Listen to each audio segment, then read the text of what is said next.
Hi ಎಲ್ಲರಿಗೂ ನಮಸ್ಕಾರ. ನೀವು ನೋಡ್ತಾ ಇದ್ದೀರಾ ಸಿನಿಮಾ ಮಾತು. ಇದು ಸಿಂಪಲ್ ಸಿನಿಮಾ ಅಂತ ಅಂದ್ಕೊಂಡ್ರೆ ನೀವು ತಪ್ಪು. ದುರಂಧರ್ 2 ಅಂದರೆ ಫುಲ್ ಗೇಮ್ ಚೇಂಜರ್. 4 ಗಂಟೆ ಸಿನಿಮಾ ಆದರೂ ಒಂದ್ಸಲನೂ ಮೊಬೈಲ್ ನೋಡೋ ಮನಸ್ಸೇ ಬರಲ್ಲ. ಇದು ಸಿನಿಮಾ ಅಲ್ಲ, ಇದು ಮೈಂಡ್ ಆಟ. ಕತೆ ಏನಂತೀರಾ? ಇದು ಫುಲ್ ಚದುರಂಗದ ಆಟ. ಒಬ್ಬೊಬ್ಬ ಕ್ಯಾರೆಕ್ಟ್ರು ಒಂದೊಂದು ಪೀಸ್. ಒಂದು ಮೂವ್ ಮಾಡಿದರೆ ಇನ್ನೊಂದು ಕಡೆ ಸ್ಫೋಟ. ಪಾಕಿಸ್ತಾನ್ ಗ್ಯಾಂಗ್ ವಾರಿಂದ ಹಿಡಿದು ಇಂಡಿಯಾ ರಾಜಕೀಯ, ಮಾಫಿಯಾ ಎಲ್ಲ ಒಂದೇ ಸ್ಟೋರಿ ಲೈನ್ನಲ್ಲಿ ಸಿಕ್ಕಾಪಟ್ಟೆ ಜೋಡಿಸಿದ್ದಾರೆ. ರಣವೀರ್ ಸಿಂಗ್ ಅಂದರೆ ಇಲ್ಲಿ ಅವರು ಆ್ಯಕ್ಟಿಂಗ್ ಮಾಡಿಲ್ಲ, ಜೀವ ತುಂಬಿದ್ದಾರೆ. ಒಮ್ಮೆ ಗ್ಯಾಂಗ್ಸ್ಟರ್, ಒಮ್ಮೆ ಸೈನಿಕ, ಒಮ್ಮೆ ಫ್ಯಾಮಿಲಿ ಮ್ಯಾನ್. ಇಷ್ಟು ಶೇಡನ್ನು ಒಂದೇ ಸಿನಿಮಾದಲ್ಲಿ ನಿಜವಾಗ್ಲೂ ಹೊಸ ಭಾಷೆ ಅಂದರೆ ತಪ್ಪಿಲ್ಲ. ಇನ್ನು ಸಂಜಯ್ ದತ್ ಸ್ಕ್ರೀನ್ ಮೇಲೆ ಬಂದಾಗಂತೂ ಗಾಬರಿ ಶುರು.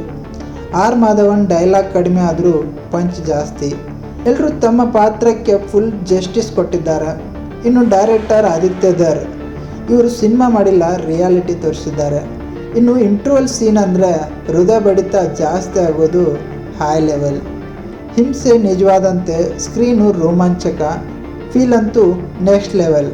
ಹಾಡುಗಳು ಟೈಮ್ ಪಾಸ್ ಅಂತ ಮಾಡಿಲ್ಲ, ಸ್ಟೋರಿಗಳು ಮುಂದೆ ಹೋಗೋಕ್ಕೆ ಮ್ಯಾನ್ ಪವರು. ಬ್ಯಾಕ್ಗ್ರೌಂಡ್ ಸ್ಕೋರ್ ಅಂತೂ ಗೂಸ್ ಬಂಪ್ಸ್ ಗ್ಯಾರಂಟಿ. ಇದು ಫ್ಯಾಮಿಲಿ ಜೊತೆ ನೋಡೋ ಸಿನಿಮಾ ಅಲ್ಲ, ಹಿಂಸೆ ಬೈಗುಳ ಜಾಸ್ತಿ ಇದೆ. ಮತ್ತೊಂದು ಪಾರ್ಟ್ 1 ನೋಡಿದರೆ ಮಾತ್ರ ಇದು ಫುಲ್ ಕೇಕ್ ಸಿಗುತ್ತೆ. ಒಟ್ಟಾರೆ ಹೇಳಬೇಕಂದ್ರೆ ದುರಂಧರ್ 2 ಒಂದು ದೊಡ್ಡ ಎಕ್ಸ್ಪೀರಿಯನ್ಸ್. ಸಾಧಾರಣ ಸಿನಿಮಾ ಅಲ್ಲ, ಇದು ಮೈಂಡ್ ಬ್ಲೋಯಿಂಗ್. ನಿಮಗೆ ಈ ರಿವ್ಯೂ ಹೇಗೆ ಅನಿಸ್ತು ಅನ್ನೋದನ್ನು ಕಮೆಂಟ್ ಮಾಡಿ, ಹಾಗೆ ಲೈಕ್ ಮಾಡಿ ಆ್ಯಂಡ್ ಸಬ್ಸ್ಕ್ರೈಬ್ ಮಾಡೋದನ್ನು ಮರಿಬೇಡಿ. ಆ್ಯಸ್ ಯೂಶುವಲ್ ಮತ್ತೆ ಭೇಟಿಯಾಗೋಣ. ಚೆಲುವೆಯ ನೋಟ ಚೆನ್ನ